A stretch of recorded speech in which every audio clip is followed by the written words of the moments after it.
question très importante et en effet qu'on a déjà un peu abordée avec les premières questions, mais la science, on ne l'arrête pas. Donc on peut faire maintenant des choses on n'aurait pas pu imaginer, et en effet on peut congeler les embryons, on peut congeler les ovules, c'est-à-dire qu'on peut jouer sur le temps. Et on a posé la question récemment, est-ce que une femme peut avoir un enfant avec le sperme congelé de son mari mort? Donc là, ça pose quand même problème, malgré tout. Bon, bien sûr, elle a aimé cet homme, mais il n'est plus là. Bon. Et pour l'enfant, quand même, il faut quand même se poser la question, qu'est-ce que c'est de... On dit, mais oui, mais ton père est mort. Bon, ça peut arriver dans une vie, hein, qu'un père soit mort. Mais quand même, faire un enfant dans ce contexte pose un problème. Hein. Et il faut donc maintenant réfléchir à des régulations. C'est bon, on a en France, enfin maintenant, le comité d'éthique qui se penche sur des questions de cet ordre et qui ne sont pas toujours faciles à résoudre. Bon. Surtout qu'on va faire voter en France une loi qui sans doute va passer d'ailleurs, qu'on peut bénéficier de la procréation assistée pour toutes les femmes. Donc voilà, ce qui n'était pas encore le cas en France, c'est-à-dire deux femmes qui vivent ensemble, qui sont homosexuelles, est-ce qu'elles peuvent avoir un enfant? Bon. Voilà, c'est des questions comme ça qui vont se poser. Et puis aussi, comment on va nommer l'un et l'autre? Est-ce qu'elles vont être toutes les deux mères? Est-ce que c'est pas simple? Bon. Et on ne peut pas dire que l'une va s'appeler père. On ne sait pas trop. Bon. Et j'ai reçu un couple il n'y a pas très longtemps, d'ailleurs, ils ont annulé. C'était un couple de femmes qui ne s'entendaient plus sur le fait de faire un enfant. Alors, elles étaient d'accord, et puis l'une a clairement dit au cours de l'entretien, oui, mais je ne l'aime plus. C'était dur d'ailleurs, l'autre s'est mise à pleurer. On voit des choses comme ça, voilà, c'est là qu'on dit que, bon, cet après-midi on va peut-être parler de la technique analytique, mais si vous voulez, nous on accueille tout, on accueille les choses comme elles viennent, on ne donne pas de sens particulier. Mais là, je dois dire que c'était violent. Et donc, c'était plus la question de l'enfant, c'était la question de l'amour entre ces deux femmes. Et ça pose le problème, en effet, de l'avancée des techniques, puisqu'elles pourraient être mères, et de la nomination dans le langage, et de la discordance qu'il peut y avoir entre, d'ailleurs, le terme est souvent, et pas souvent, une fois utilisé par Freud dans Malaise dans la civilisation, c'est-à-dire une discordance entre l'humain et l'avancée des techniques. Parce que dans le fond, l'avancée des techniques, c'est ça aussi, hein, c'est ces questions-là.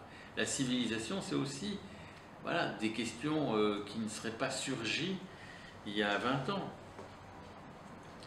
Donc on est confronté à ces avancées de la science.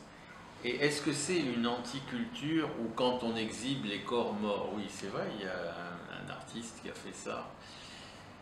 Écoutez,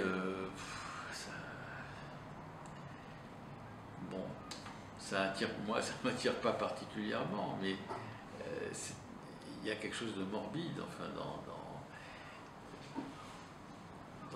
dans cette façon de penser l'art. Mais l'art, c'est justement ce qui n'a pas de limite.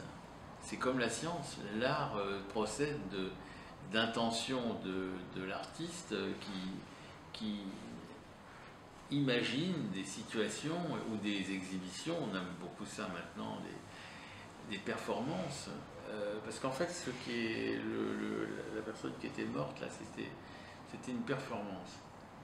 Bon, enfin bref, je crois. Hein, et alors, bon, il n'y a pas de limite. On dit c'est de l'art. Voilà, on va dire c'est de l'art. Bon, ben moi, j'aime pas.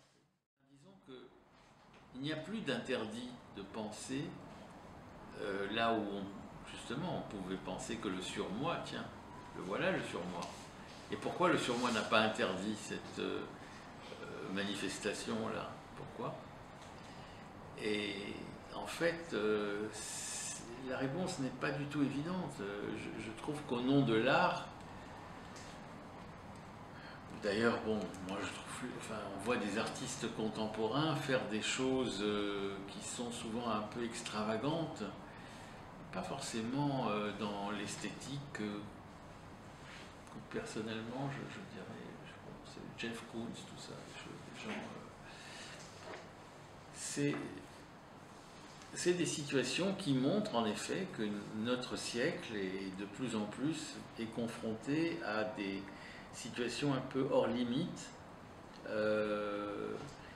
mais peut-être justement, peut-être l'auteur a-t-il, et c'est pour ça qu'il faut toujours savoir ce que l'auteur a pu vouloir dire, parce que sinon on parle dans le vide, on ne sait pas quelle est son intention. Et voilà, on est confronté à des situations extrêmes, que ce soit du point de vue de l'art, que ce soit du point de vue de la science, que ce soit donc du point de vue de l'humain qui utilise, parce que je vous disais la Chine, bon, peut-être plus que la Chine, il n'y a pas particulièrement les Chinois, mais les Chinois c'est vrai qu'ils sont très avancés dans des procréations qui ne sont pas habituelles, hein, c'est compliqué. Donc il faudrait là-dessus aussi une sorte de régulation, et c'est le livre dont je vous parlais, Frédéric Forbes, qu'il essaye de traiter ces questions pour ne pas atteindre la toute-puissance. Justement, cette question, elle rejoint la question numéro 1. C'est pas seulement politique, c'est une sorte de pouvoir, de tout pouvoir à ce moment-là, d'un groupe de gens qui pensent qu'ils peuvent faire n'importe quoi, enfin n'importe quoi, ils peuvent faire au-delà des limites, voilà, c'est pas n'importe quoi. Mais donc ça pose le problème d'une surpuissance. Et encore, on retrouverait le transhumanisme, etc. Donc il y a une difficulté des temps modernes aujourd'hui à penser ces questions. Et moi, je pense qu'on ne peut pas dire que c'est une anticulture. Non, c'est la culture actuelle aussi. Est-ce que c'est une malaise dans la culture? Mais oui, il y a toujours eu, puisque c'est malaise dans la civilisation, c'est pareil. Il n'y a pas un malaise particulier. Il y a que si on croit que parce qu'on a fait un enfant avec les gamètes de son fils, et même si c'est une mère porteuse qui, si j'ai bien compris dans la situation actuelle, bon, va porter l'enfant, mais je veux dire, c'est pas ça qui va résoudre le problème de l'inadéquation dont on a parlé, c'est pas ça qui va résoudre l'insatisfaction, et même ça va peut-être l'aggraver, de la personne elle-même. Ça n'apporte pas grand-chose, sinon que c'est un exploit à mettre au titre d'un moi idéal, et non pas d'un idéal du moi. C'est un moi idéal, c'est un moi qui est un peu délirant. C'est un peu délirant quand même. Donc ça pose le problème, en effet, qui court dans toutes ces questions depuis le début, c'est une toute puissance. C'est le père de la Horde, il est là. Il est là, le père de la Horde, il est toujours là. On a beau l'avoir tué, il revient. Voilà, c'est comme ça. Mais pourquoi il revient? C'est parce qu'on l'aime. Parce que Freud le dit d'ailleurs dans Le malaise dans la civilisation, il y a quelque chose d'ambivalent avec les humains. Ils tuent le père, mais ils aiment le père.